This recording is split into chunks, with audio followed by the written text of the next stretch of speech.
Hello again, people. This is part 3, the final part of me going through recapping what I played in January. So I did a challenge that I called New Year, New Game or something, where I played a brand new game, like brand new to me at least, one that I've never played before, every day for a month in January. So yeah, this is the last third of the month, what I played in those days. If you're intrigued to see what I played for the rest of the months, there will be links in the description below to show you what else I'd played. It's as simple as that. So yeah, here it comes. This is the last lot I played. I feel like this is weird. I feel like this has been my life for a while, because I've been putting these videos together for like in spurts in the evenings where I haven't got much time, so my ever so small bit of time I get is spent doing this, and it's taken forever, but it's coming to an end now. Then I've got to come up with something else to do. I've got some ideas. Got quite a few ideas. Probably involving streaming stuff as well, but yeah. Anyway, this is what I played. Enjoy!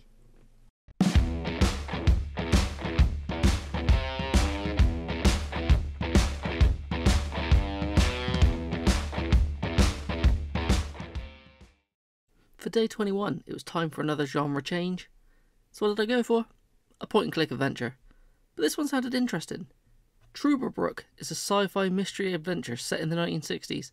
It plays like your standard point-and-click adventure game, so it's collect items, combine them together, and use them to overcome a series of puzzles. The most impressive part of the game is the visuals. It has an almost handmade diorama look to it. This is kind of what I was imagining the new Monkey Island game to look like before it had its drastic change in design for the series. The game is clearly a love letter to games of the past, and it won't hold your hand and keep offering you hints on what to do. Even the early game puzzles are rather on the obtuse side. In the 2 hours I played, I spent more time racking my brain than actually getting anywhere, but I didn't want to succumb to the dirty pleasures of a walkthrough. I didn't feel that would give an authentic experience of the game. The main character, Hans Tannhauser, really does remind me of Guybrush Threepwood from the Monkey Island series though, even if he is just a tad more on the nerdy side. He has a similar look and a rather dry, cocky persona. Maybe it's a bit more like the dry digs that George Stobart gives when describing things in the Broken Sword series. This I can imagine being a bit of a hidden gem for anyone who's played most of the mainstream point-and-clicks of yesteryear and wants something modern to scratch the itch. But not too modern. It's available physically on the PS4 for pretty cheap. It was also Games with Gold on Xbox One not long ago, so you might have it in your backlog.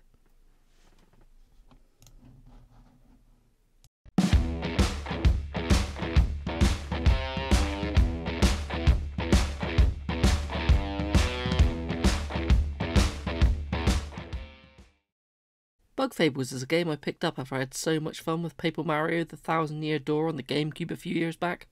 I've always heard it plays very much like a spiritual successor, and people weren't wrong. Simply, it's a turn-based RPG game with humour and a paper cut-out art style. The combat has the same level of involvement like the earlier Paper Mario games. What I mean by this is you use timed button presses to get extra hits or charge up shots by holding analog sticks in certain directions for a certain amount of time. This was a fantastic game which I can't wait to get stuck into properly. The only criticism I can give it is the humour didn't seem as organic as it is in the Paper Mario series. It had a more trying to emulate the style feel to it. I also ran into a very strange Twitch raid when playing this. Turns out the Bug Fables community is pretty hardcore, to the point that somebody who joined the stream had made up their own lore. I was fascinated, scared, and maybe a little bit turned on. No, not the last bit. This comes as a big recommendation to anyone who was really into the first 2 Paper Mario games, or any of the Mario and Luigi series of games on the handheld systems. The physical of this again was released by Limited Run Games, but unlike other games I've mentioned in this series, this one stayed pretty close to its release price. If you're interested, now is probably a good time to jump on it, either on the PS4 or the Switch. It's also digitally available on the Xbox too.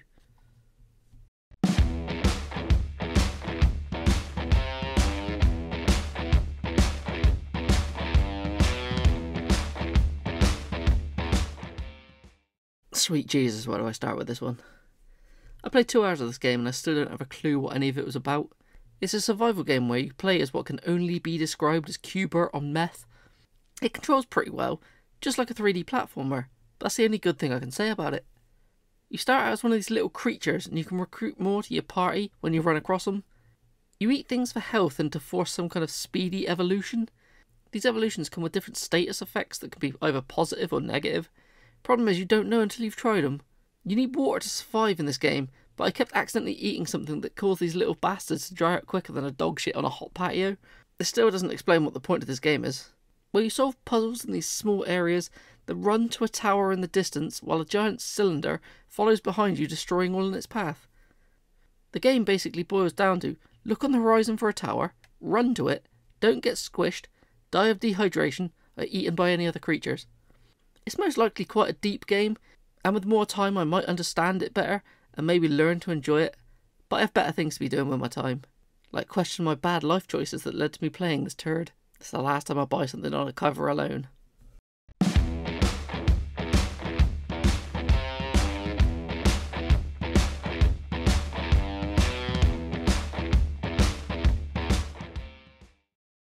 I actually went into Devil's Third out of pure morbid curiosity because I've heard how bad the game is. And you know what? It's actually a decent little over-the-top third-person shooter. Is it going to change the world? No. But for what it is, I had a blast with it. This is the kind of game I miss these days, the mid-tier 6 or 7 out of 10s. They might not be the most polished, but they ooze charm. Basically, as you shooting a large number of dudes, and you have the option to go mad with the katana if you want to. What's not to like about that? It reminds me of the over-the-top games like Bayonetta or Mad World. Sadly, the latter of them two I've not actually played, but I've seen plenty of videos of. I'll have to fix that, won't I? At first it took me a while to adjust to its stiff aiming, and the fact it switches between first and third person, but it didn't take that long to adjust. It also didn't feel correct playing this on a Wii U tablet. Not sure if the Pro Controller is supported though, as I don't have one. I can't really recall the plot. It was something to do with being let out of prison to get back to doing what you do best, and it's killing people. And your tasks were taking down leaders of gangs or terrorist organisations or something. I wasn't paying that much attention. I was having too much fun hacking people up as a bold chap with glowing tattoos. This game was apparently in development hell for a long time, being bounced from publisher to publisher, and I would imagine it probably would have come out a better game if it hadn't had these issues, but I probably wouldn't have enjoyed it as much. This is what the Japanese call a kasoge game, which translates to crappy or shitty game, but it's intentionally bad. I think that's how it's pronounced anyway. Give this one a go if you get a chance. I have a feeling it's rising quickly in price though, so if you see it out and about for cheap, pounce on it. Why did this get such bad reviews? The performance is a bit shit though.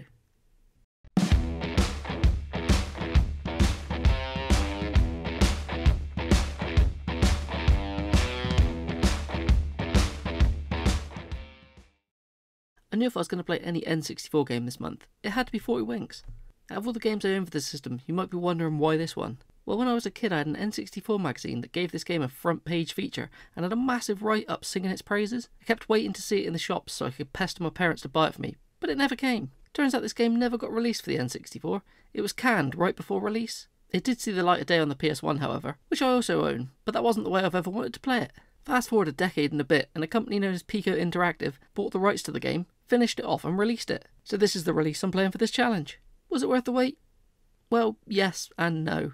I did actually really enjoy the game for what it is, which is just a collectathon 3D platformer. It has a more of a Banjo-Kazooie vibe to it than Mario 64, as the hub world feels larger in scale than a smaller castle design for Mario. So big in fact I got lost. I wasn't sure if I was in a level or not. You also get context-sensitive transformations like Banjo. This lets you turn into things like cavemen. Throughout the game you play as two characters, Rough and Tumble, a brother and sister team.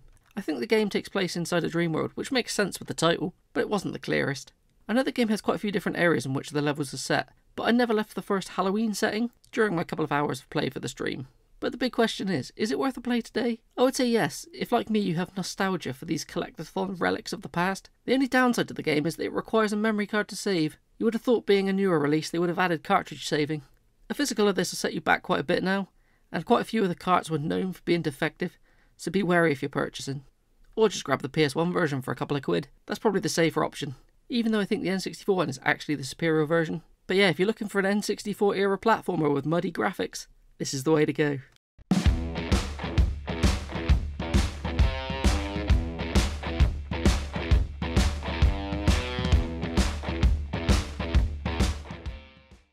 By day 26 I still hadn't learned my lesson that I probably shouldn't be playing RPG games that require a lot of dedicated time, as I won't see much. But the ones I had played up until now actually made me want to go back for more.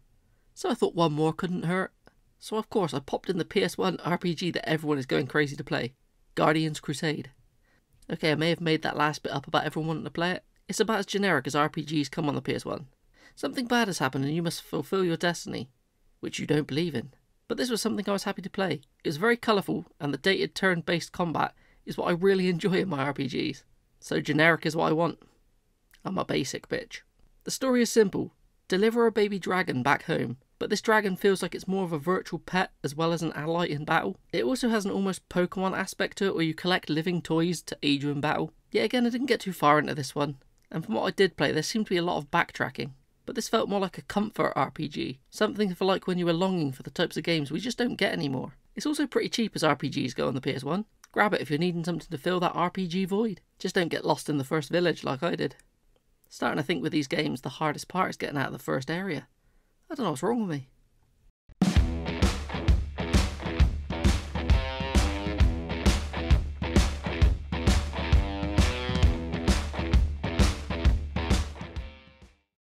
Fragile Dreams is a game that passed many people by on its release, and it only garnered average reviews, with its current Metacritic score sitting at about 68%. But I've always heard praise for it from anyone who's played it.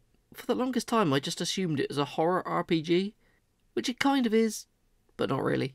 It does have a dark atmosphere, a levelling system, and you use a torch the same as Silent Hill Shattered Memories, but it's more of an adventure game. The combat is clunky and not overly responsive, although at the same time it's not too frustrating. The enemies do respawn if you leave and re-enter areas. That can be a bit annoying, but there are plenty of places to save, and this regains your HP. Oh, and the hands that come through the walls when you're walking through the trains, they're likely to catch you off guard way too many times. Towards the beginning of the game I couldn't work out how to progress. Shock. But I hadn't realised I had to interact with the same item multiple times. After that, the game is rather linear and easy to follow. Where the game shines is in its story. I won't spoil the little bit I've seen for myself, but it definitely drew me in, and I want to go back and finish it off. Before I picked this game up, all the reviews I had read were always praising its emotional story, so I can tell which way it's going to go from that alone. I'm calling depressing. Graphically, I would say this is one of the more interesting games on the Wii, and I don't think I noticed any real performance issues, but then again I was playing this through the Wii U, as it's just easier to capture HD footage that way. Sadly, this was one of the quicker streams of the month, as I had to cut it short, as I was gagging for a shit. But that's probably oversharing too much, and not a memory I should associate with this game. But there you go, I've said it now. On a less fecal note, pick this one up if you see it about. You shouldn't be disappointed. My best way to describe this would be baby's first Silent Hill. Also, don't stream it, because all the music's copyrighted. Bastards.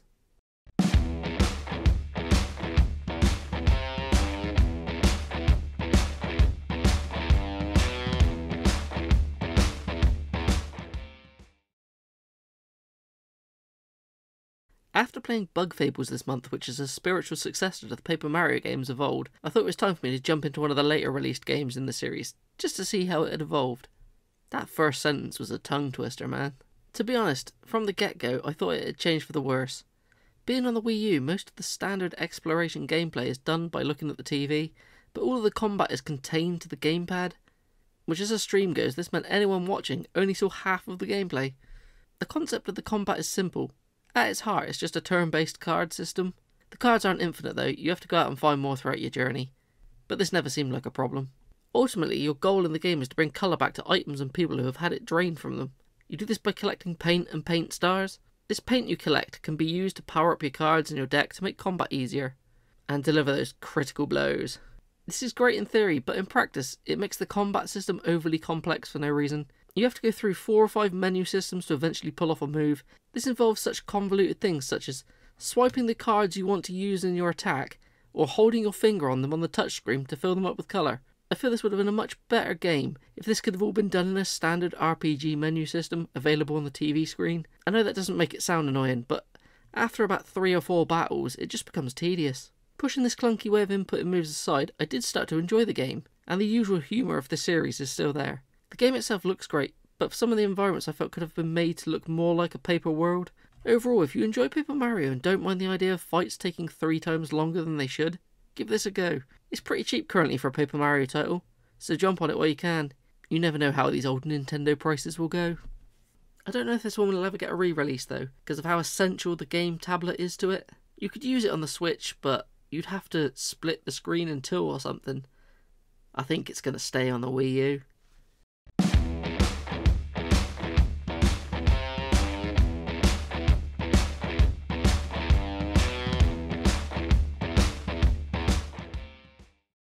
Day 29 brought with it a genre I love, but I'm just awful at.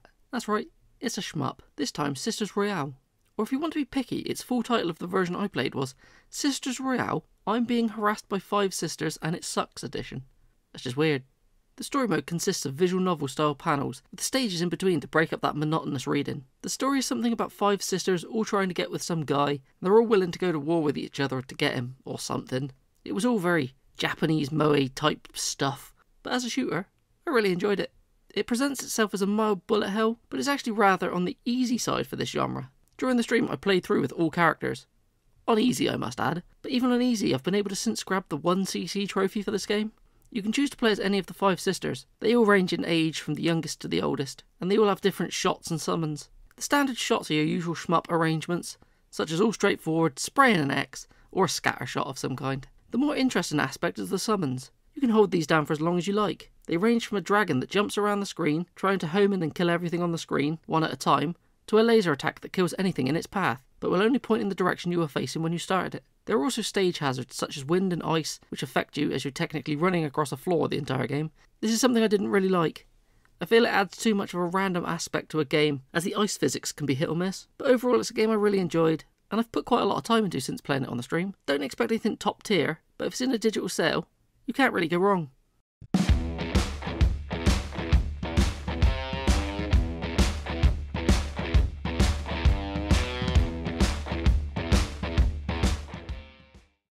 Adventures of Lomax is the one I've seen many times in Hidden Gems videos and like magazines back in the day, but I've never had the pleasure to play it. It was always one I never ran into in the wild, and it got a bit pricey on eBay, but I was lucky enough to run into a copy in my local CEX, and I had the credit, so I jumped on it. It was almost half the price of what people are asking on eBay, so it seemed like a no-brainer.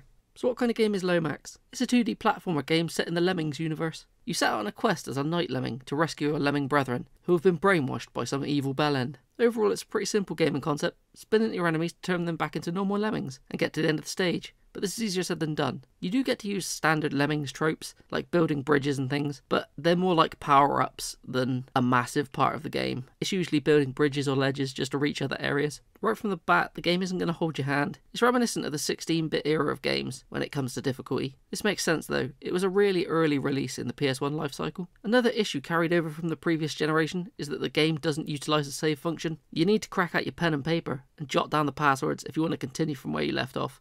Or like me, just whip out your mobile and photograph the screen.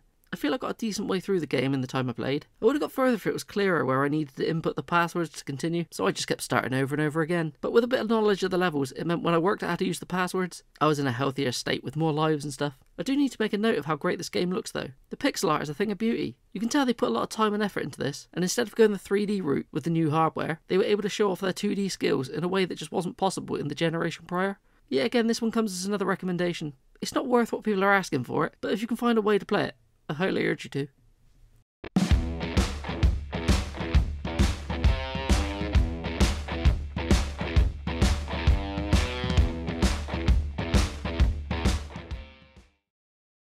For the final day, I thought I had to go with a game which had a bit of a bang to it. I was thinking something with a lot of destructible scenery, but I settled on a game which just meant I shot a lot of stuff. My original plan was to play Black, but most people have seen that before, so I thought I'd play something a bit different. The game in question is Gungrave. It's a third-person shooter on the PS2.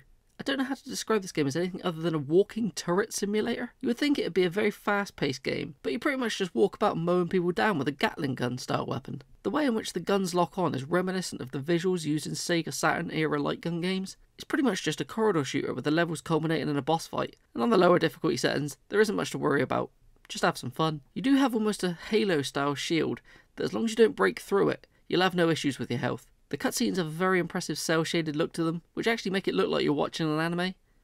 There probably is an anime of this, I don't know. It is overall an incredibly shallow experience, but don't let that put you off. What works in the game's favour is its length. I beat the whole game on the stream in just under 2 hours, and this felt like the perfect play session. Any longer and it would have felt like it was padded out for no reason. Turns out there's quite a few games in this series, and I've since picked up the VR game and the one on the Xbox Series X. There is a sequel on the PS2, but it's getting pricey, and I haven't pulled the trigger on that one yet. But I've heard it's a bit of a long game, and due to this it has all the pitfalls you would expect trying to stretch out a game of this ilk. Someone in the local game shop summed up the sequel as the Devil May Cry 2 of this franchise.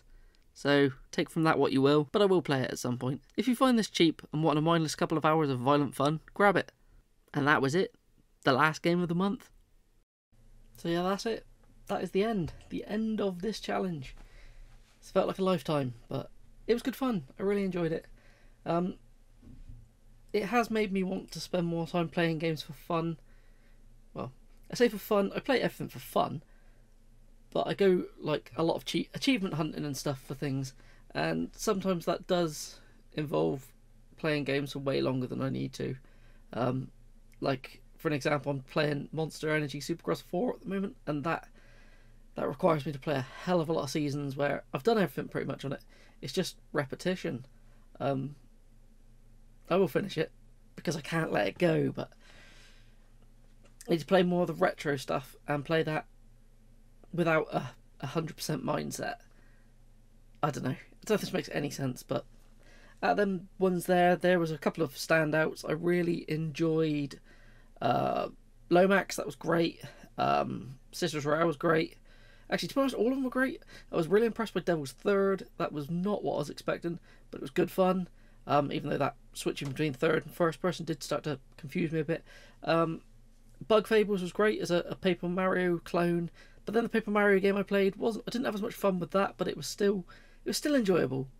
Not one you should stream, but still enjoyable. What else did I play? I can't remember. Oh my god, that horrible thing. Yeah, the Eternal Cylinder. No, no.